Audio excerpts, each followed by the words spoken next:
नमस्कार दोस्तों, आप सभी का स्वागत है आपके अपने YouTube चैनल मुस्कान सिंह चैनल पे। सो दोस्तों, आप सभी कैसे हैं? उम्मीद है अच्छे होंगे। मैं बहुत अच्छी हूँ।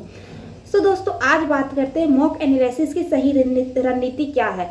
हम मॉक एनालिसिस कैसे करें, क्योंकि बहुत बच्चे अपने मॉक से भी मार्क्स इंप्रूव नहीं कर पाते हैं। रीजन है उनको मॉक एनालिसिस करने नहीं आता है।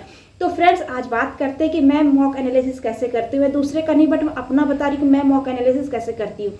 पहली बात फ्रेंड्स, मॉक की एक अलग कॉपी बनाइए। चाहे आपको एक ही कॉपी में तीनों सब्जेक्ट लिखिए, अलग अलग कॉपी, लेकिन हम तो एक ही कॉपी बनाए हैं जिसमें मैं सारे सब्जेक्ट को लिखती हूँ। मोटी सी कॉपी है। उसके बाद फिर फ्रेंड्स, हम लोगों को कुछ भी नहीं, मॉक देना है। मॉक देने के बाद रीजनिंग में सबसे पहला काम है रीजनिंग। तो रीजनिंग में देखना है कि मेरे कौन से टॉपिक में क्या गलती हुए हैं।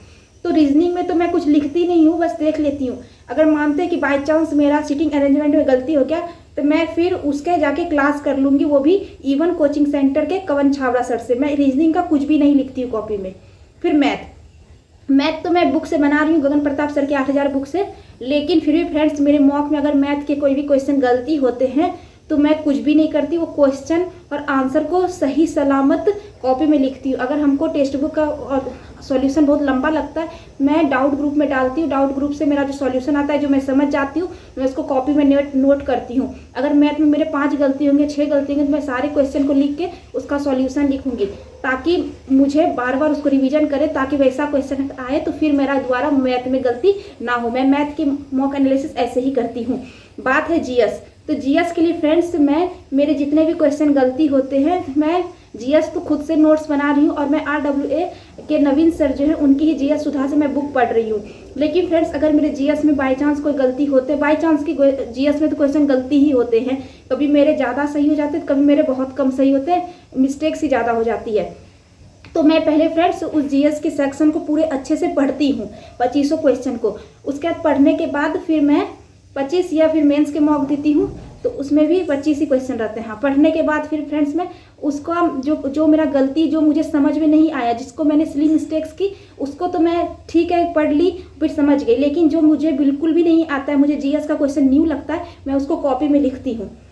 और वैसे ही करके मेरे कॉपी में बहुत सारे क्वेश्चन हो गए हैं, उसको लिखती हूँ मैं। कभी फ्री टाइम में 1 घंटा मैं एक बार में निकालती हूँ कॉपी। मैथ, रीजनिंग, इंग्लिश और जीएस एक साथ रिवीजन कर लेती हूँ। मेरा जीएस में ऐसा ही रहता है फ्रेंड्स। मैथ के तो मैं जो गलती की उसको लिख लेती हूँ, जिसमें ज़्यादा टाइम लगा उसको कम टाइम कैसे लेके मैं खुद से एक बार सॉल्व करती हूँ। और जीएस में मैं एक बार पढ़ लेती हूँ अच्छे से। उसके बाद जो मुझे बिल्कुल भी जीएस के नहीं आते हैं, उसको मैं कॉपी में नोट करती हूँ। और उसके बाद फिर टाइम से रिवीजन। अब इंग्लिश, तो इंग्लिश में बात करते हैं फ्रेंड्स। क्लोज टेस्ट तो आप लोग मॉक एनालिसिस ही कर सकते हैं, पढ़ सकते हैं और समझ सकते हैं, उसको लिख तो नहीं सकते हैं।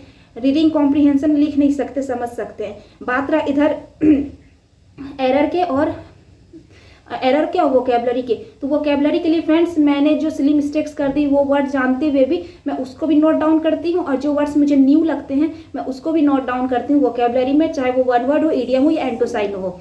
उसके बाद फिर फ्रेंड्स मैं एरर में अगर मेरे गलती होते तो मुझे क्या रूल लगा, मुझे क्या ग्रामर के कॉन्सेप्ट थे जो मुझे समझ में नहीं आया, पहले मैं उसको देखती हूँ अच्छे से। देखने के बाद फिर फ्रेंड्स मैं उस क्वेश्चन को लिखती हूँ, और उसके ग्रामर के रूल्स को लिखती हूँ कि इसमें ऐसे था इसलिए हुआ, और फिर उसके सॉल्यूशन भी लिखती हूँ। मैं एरर के ऐसे ही लिखती हूँ फ्रेंड्स कि उसमें क्या रूल्स लगा। ऐसे ही करके मेरे बहुत सारे एरर भी हो चुके हैं। और रीडिंग कॉम्प्रीहेंशन के लिए फ्रेंड्स कोई उपाय नहीं है, आपको रीडिंग करना ही पड़ेगा और रीडिंग समझना ही पड़ेगा।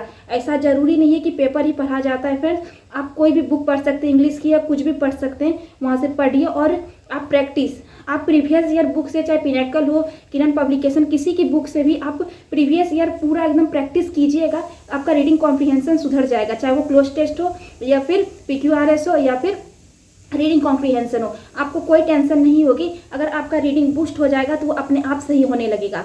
उसको समझ के रीडिंग करना है। इधर आप एरर के लिए वैसे ही कीजिए फ्रेंड्स कि आप क्वेश्चन को देखिए, क्या डाउट था, क्यों गलती हुआ एरर में, और कौन से रूल्स लगे, उसको कॉपी में नोट डाउन कीजिए। एंटोसाइनों में जो सिली मिस्टेक्स हो उसको भी नोट डाउन कीजिए, और जो न्यू वर्ड लगे उसको भी नोट डाउन कीजिए। थोड़ा भी केयरलेस दिखाइएगा तो आपका मार्क्स से पीछे हट जाएंगे। आप ऐसे कीजिए फ्रेंड्स, आप 10 दिन कीजिएगा, आपके मार्क्स इंप्रूव होना स्टार्ट हो जाएंगे। चाहे 5 नंबर हो या 6 नंबर हो, लेकिन मार्क्स इंप्रूव होना स्टार्ट हो जाएंगे। मैं खुद करती हूँ, मैं आप लोगों के साथ सजेशन दे रही हूँ कि आप ऐसे कीजिए। उम्मीद है फ्रेंड्स कि मेरी मॉक की वीडियो आप लोगों को अच्छी लगी। अगर मॉक की वीडियो मेरी अच्छी लगी तो प्लीज़ मॉक एनालिसिस आप लोग भी ऐसे कीजिए और मेरे वीडियो पे बहुत सारा प्यार दीजिए। जिन किसी को ज़रूरत है उनको शेयर भी कीजिए। और फ्रेंड्स ऐसे वीडियो पाने के लिए आप सब्सक्राइब कर सकते हैं चैनल को, मेरे टेलीग्राम चैनल से भी ज्वाइन हो सकते हैं। मिलेंगे नेक्स्ट वीडियो में फ्रेंड्स, तब तक के लिए धन्यवाद।